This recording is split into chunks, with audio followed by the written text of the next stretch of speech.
नमस्कार दोस्तों, आज हम लोग जानेंगे रामायण की 5 शक्तिशाली महिलाएं के बारे में। चलिए दोस्तों, शुरुआत करते हैं। नई खोज के अनुसार यह माना जाता है कि रामायण 7000 से 7500 ईसा पूर्व का काल था। इस काल में राम और रावण का युद्ध हुआ था। रामायण काल में कई महिलाएं का जिक्र मिलता है जिसकी उस काल में सामाजिक और राजनीतिक भूमिका रही। उन्हीं में से 5 महिलाएं हैं। तो चलिए जानते हैं। पहला नंबर में कैकेयी आती है। अयोध्या के राजा दशरथ के अति प्रिय रानी कैकेयी के कारण ही रामायण की रचना हुई। कैकेयी के द्वारा 2 वरदान मांगना ही सबसे बड़ी घटना थी। कुटिल मथुरा की सलाह के अनुसार वे 2 वरदान महाराजा दशरथ से मांग लिए, जो अंततः रामायण का कथा का आधार बना। रामायण के नारी पात्र कैकेयी का स्मरण आम आदमी घृणा और तिरस्कार के साथ करता है। आज भी कोई अपनी पुत्री का नाम कैकेयी नहीं रखता और न ही रामायण के पारायण के दौरान कैकेयी के चरित्र पर किसी का ध्यान जाता है। राम से इतनी स्नेह करने वाली कैकेयी इतनी अधिक कठोर हो गई कि उन्हें वनवास दे डाला। श्रवण कुमार के पिता रतन ऋषि नंदीग्राम के राजा अश्वपति के राजपुरोहित थे और कैकेयी राजा अश्वपति की बेटी थी। रतन ऋषि ने कैकेयी को अपनी शास्त्र वेद पुराण की शिक्षा दी। राजा दशरथ की 3 रानियों में से सबसे छोटी रानी कैकेयी ने देवासुर संग्राम में दशरथ के साथ मिलकर युद्ध लड़ा था। रामायण काल की वह शक्तिशाली। दूसरा नंबर में आता है माता। राजा जनक की पुत्री माता सीता का नाम जानकी है। उन्हें माता लक्ष्मी का रूप ही माना जाता है। उर्मिला, मांडवी और सुतकृति माता सीता के बहनें थी। उन्हें पृथ्वी की पुत्री भी कहा जाता है, इसलिए उसके भाई का नाम मंगलदेव है। माता सीता ने अपने पतिव्रत धर्म का पालन करते हुए श्री राम के साथ वनवास का चयन किया।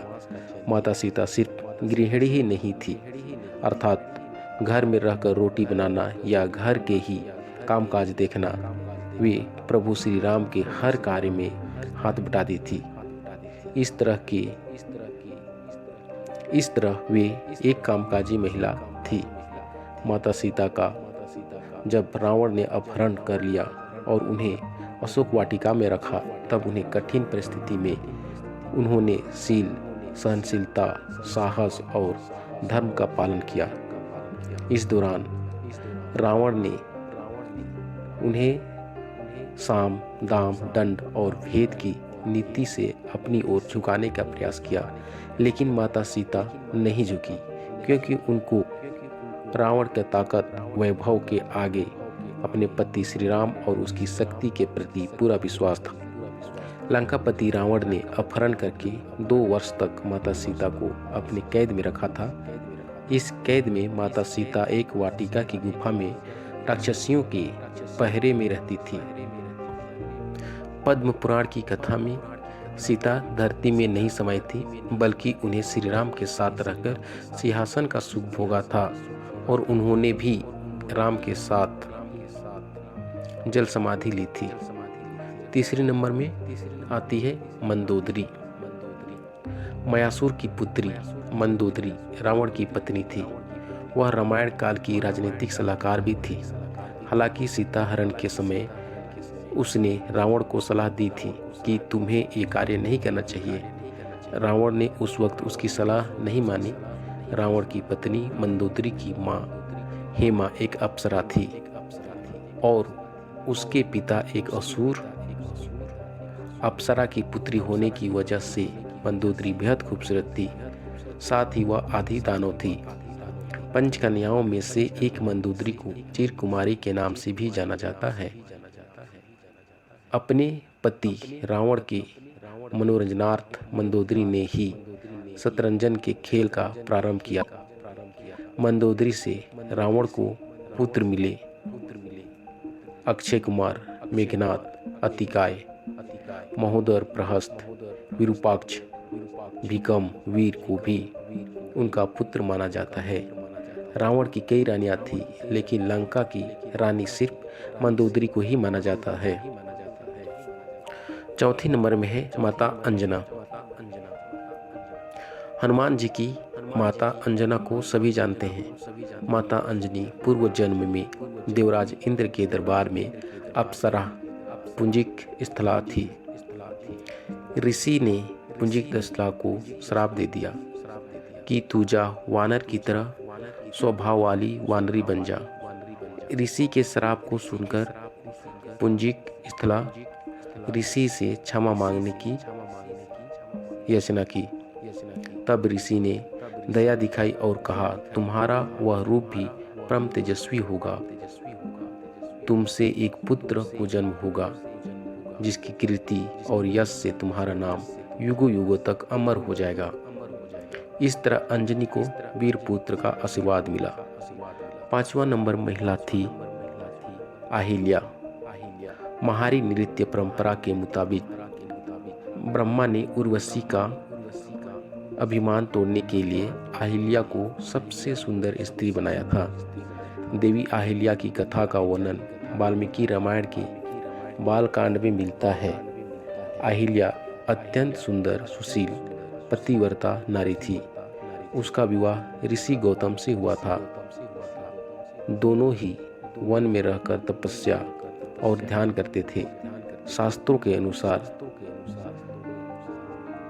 सचीपति इंद्र ने गौतम की पत्नी अहिल्या के साथ वक्त छल से सहवास किया था।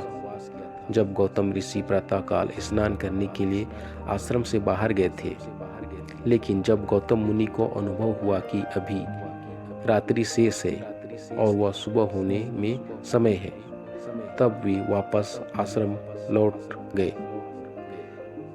मुनि जब आश्रम के पास पहुंचे, तब इंद्र उसके आश्रम से बाहर निकल रहे थे। उन्होंने इंद्र को पहचान लिया।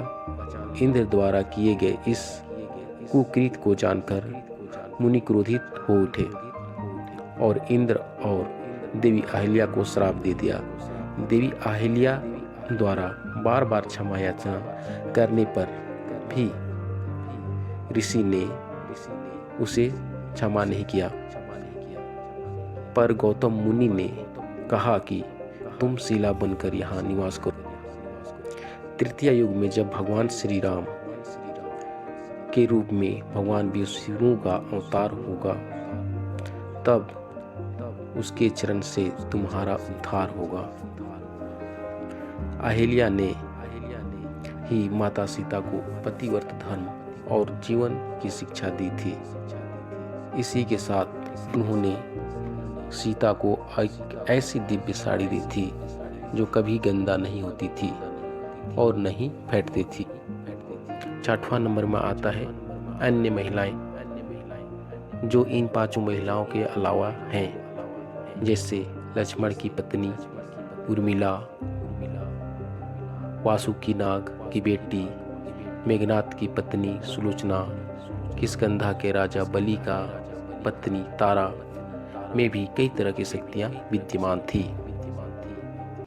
दोस्तों, इस प्रकार की कहानी सुनने के लिए इस चैनल को सब्सक्राइब करें।